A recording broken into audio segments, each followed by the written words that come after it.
Hi everyone, this is Jason here from Nathaniel School of Music. In this lesson, I'm going to do like a combo practice video on how you can work on your chords and how you can work on your intervals pretty much at the same time. Now you can train your ear, but foremost you're going to train your theory, and obviously you're also going to train your execution on the piano, the ability to actually play this stuff convincingly well.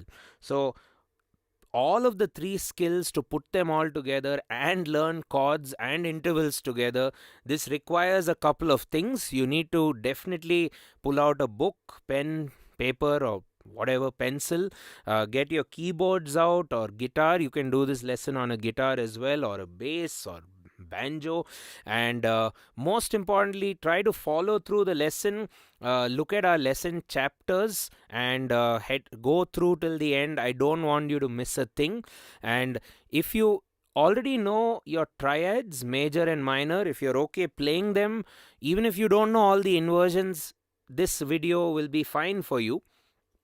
You need to kind of know your triads, major and minor, and a couple of other things like the circle of fifths could also help you. And whenever in doubt, whenever you have an issue with some of the topics, you have two options really.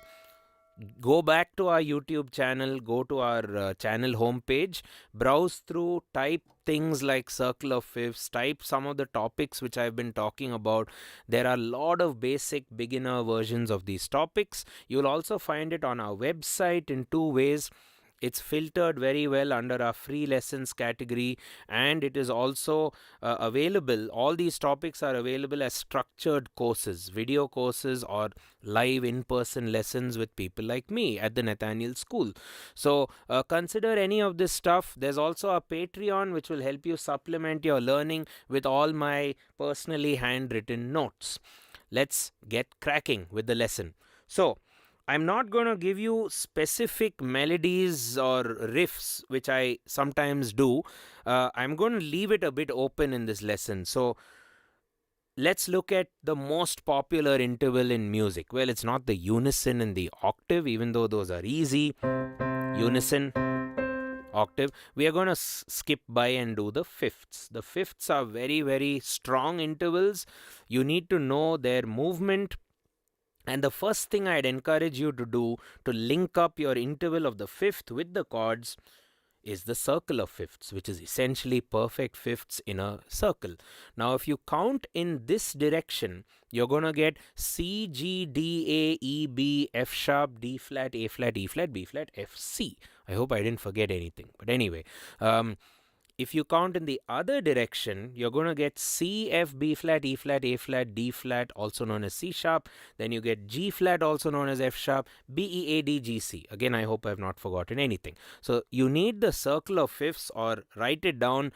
Check out the chart which I have for you, which will help you. You count in the counterclock direction, you're going to get perfect fourths. You count in the clock direction, you're going to get perfect fifths.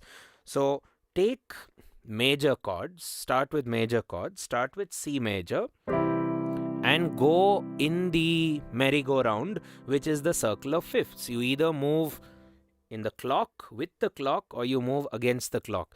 And the circle of fifths is so nice when you visualize stuff, because it's 12 notes, same number of notes as a clock. So you can really say things like, let's move 2 o'clock away, or let's move 3 o'clock away. Just look to 3 or whatever.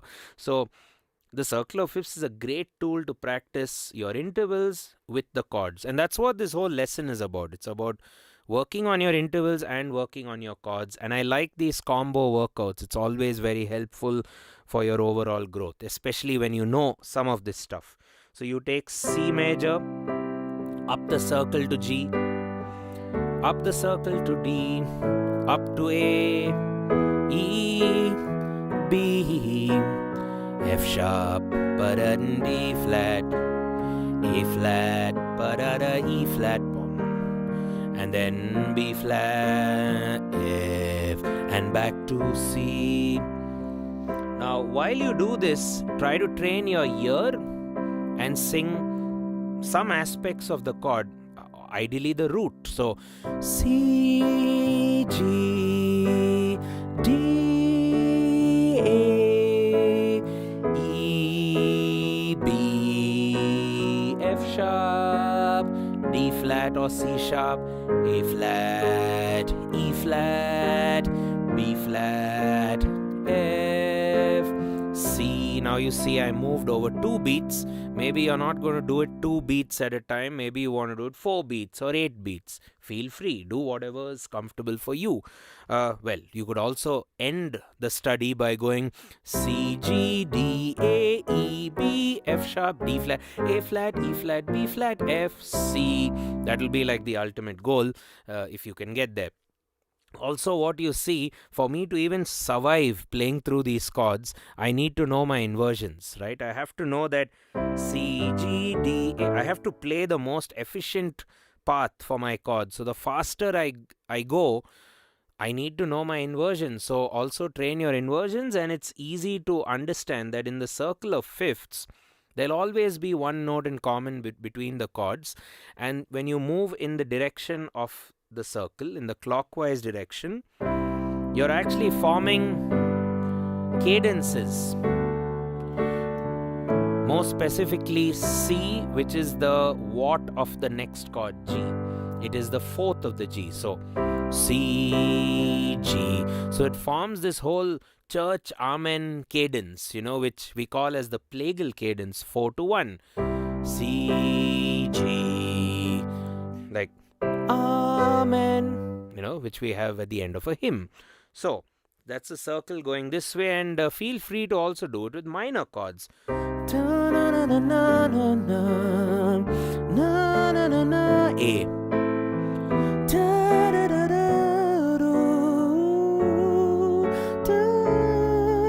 And keep going.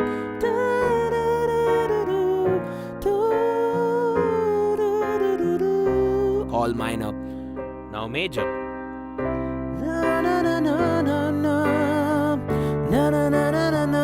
Build a melody if you can.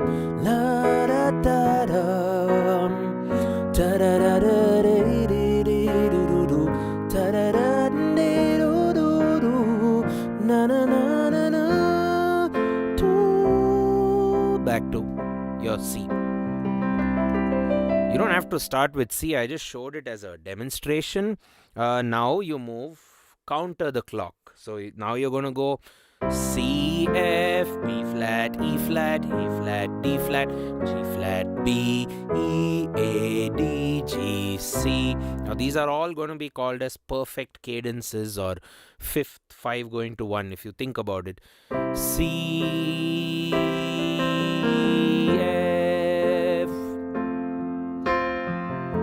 F dominant 7th going to B flat, B flat likes to go to E flat, E flat likes to go to A flat, A flat likes to go to D flat, D flat likes to go to D flat likes to go to F sharp or G flat, F sharp wants to go to B, B, E, E, A, D, D, G, G, C. So just moving around the circle of fifths can be really, really interesting. And what am I doing at the end of the day? I'm practicing major and minor chords. So it's a very nice way to pass the time or challenge yourself. If you already kind of know your chords, do you know all 12? Are you okay with them as inversions? Can you do major round? Can you do a minor round? Can you do clockwise? Can you do counterclockwise? How good are you with major and minor chords will be how good are you at this exercise. And then everything you do in the future, I hope, will be easier. If you're doing an actual pop song, you've done such a kind of a gargantuan exercise going all the way around the circle. Why can't you easily pick up a pop song? You'll have the confidence for that, I'm sure. Now, the other strategy which I have, now we've looked at the perfect fifth, we've looked at the perfect fourth, which is the circle going like that. You could also consider thirds. So you could take the minor third, for example. Let me help you form a minor third. So a minor third is basically 4 steps, or 3 steps rather. One step gives you that, one more step gives you that, one more step gives you that. So that's your minor third. Now you move, you can probably now take minor chords. What's the first chord there? C minor. Go up to E flat, because E flat's the minor third. Wow, that's some really Hollywood movie theme like stuff, isn't it? So you have C minor. Definitely some scene from something, Harry Potter or yeah. And you don't have to stop there. So you go C minor, upper minor third to E flat minor. Now up another minor third to F sharp minor. And then up another minor third to A minor. Now you'll realize once you do C minor, E flat minor, F sharp minor, A minor. Now A minor's minor third will be back to C. So you kind of recycle the exercise. So another nice way to look at this, which I've put out in the chart, is to look at this as a diminished 7th chord. A diminished 7th chord is root, minor third, diminished 5th or tritone, and the diminished 7th or the major 6th. And these are your roots of the minor chords which you're going to play. You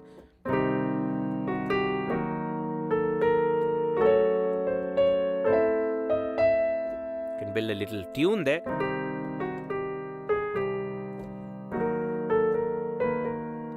I love that.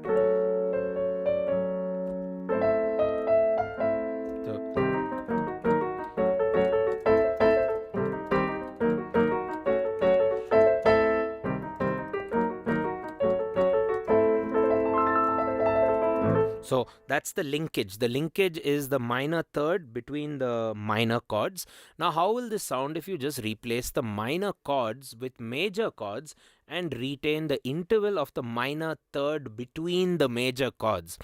I hope that was not confusing. It even confused me, but yeah. So let me break that down with the actual piano stuff. So you have C major, only major chords. Now separated with a minor third, that's your E flat. Check that out. So C major, E flat major, going to G flat major or F sharp major, A. Now this to me feels like I've discovered a new habitable planet or something for humans or something, because it's all major chords, so there's a lot of hope, but at the same time it's very uncertain, it's very mysterious, because you've not really encountered the areas, so it's fun to do that. And when you do minor, all gloom, desolate. Okay, now you may be thinking, where do all these chords come from, or where have they come from? The truth is, they didn't really come from a scale. They just came from wherever, they just got born out of intervals. As I told you, minor chord, separated by a minor third, play the next minor chord, then separated by a minor third, then play the next minor chord. So I'm just making that interval symmetric in nature. Okay, and the major chords again can happen separated by a minor third. And the last thing I'd like to leave you with this lesson, remember, what are we trying to do? By doing all this stuff, you're going to get really good at your intervals. It's a tough exercise, I understand, because you're doing a lot of chords. You're in fact doing all of them.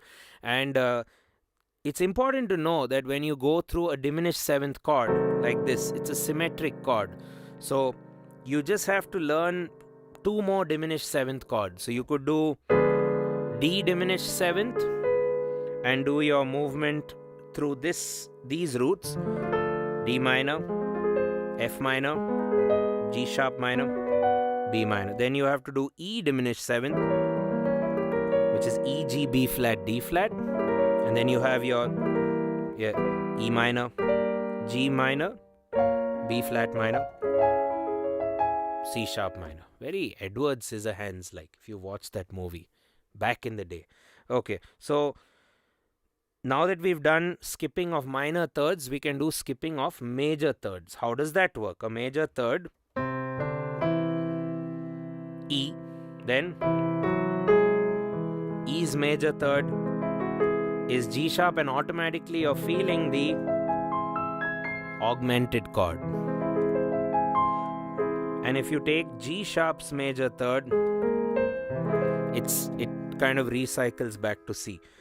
So you're taking a diminished 7th and practicing your major and minor chords. Then you take your augmented chord, which is C, E, G sharp, and then you're trying to do the same drill. For example, now with C I'll play C minor, with E I'll play E minor, with G sharp I'll play G sharp minor. So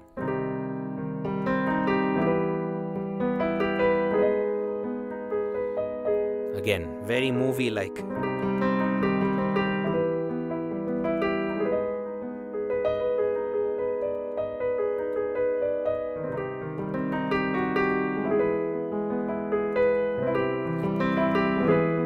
You can now replace it with major chords, and then you've discovered stuff.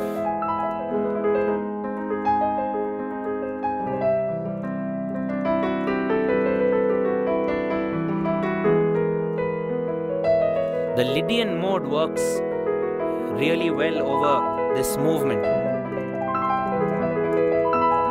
C, E, A flat, back to C, and then minor.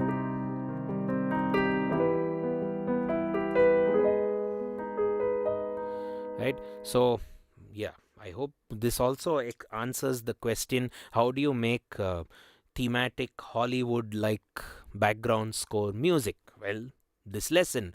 And check out the description. I've left a few other videos which I've done a little long, quite long back. It's called Mysterious Chord Connections. So that'll kind of expand on this Hollywood theme like concept a bit more, at least the movies which I watch. I watch a lot of movies, so the music I've heard in these films tend to have these mysterious chord connections. So do check that out. The cards will be there, or the end screen and the description will be there, and so on and so forth. Let's just recap what we've done, guys. So our goal is to master our major and minor chords through the circle of fifths, which gives us fourths and fifths, and we are trying to master major and minor chords using the diminished 7th chord set, that family with D. So there are 3 diminished 7th families to learn, and the chords will be linked around these families. And then you have the augmented families, of which there are 4. The C augmented family, then the D augmented family, not the E because that's a recycle. Then you could even do the D flat augmented family, and what is remaining? You have the E flat augmented family. This will all be written down in the notes. You don't have to struggle. It is all in the notes. All you have to do is just head over to our Patreon, and you'll get a PDF of this entire lesson. And we've been using Patreon for a while now, at least for about 2 years from the time of shooting this. So most of my lessons are supplemented there. You can grab a copy. You'll get a PDF. Sometimes you get backing tracks, MIDI and stuff like that. Right, guys, again, this is Jason Zac from Nathaniel School of Music. What you may also want to do to support the channel is to subscribe if you haven't already. Hit the bell icon for regular notifications. We release videos quite often. The other thing you could do is give the video a share, give the video a like, leave us a comment with something you'd like to learn. It's your feedback which really helps the channel move forward. And again, we have a website, nathanielschool.com. You can check out some of our free lessons. You also have the members only videos where we talk about things like ear training theory, which allows us to really dive in and be a lot more structured. You also have the join button on YouTube, which will give you the same resources. Again, this is Jason from Nathaniel. Cheers. See you in the next one.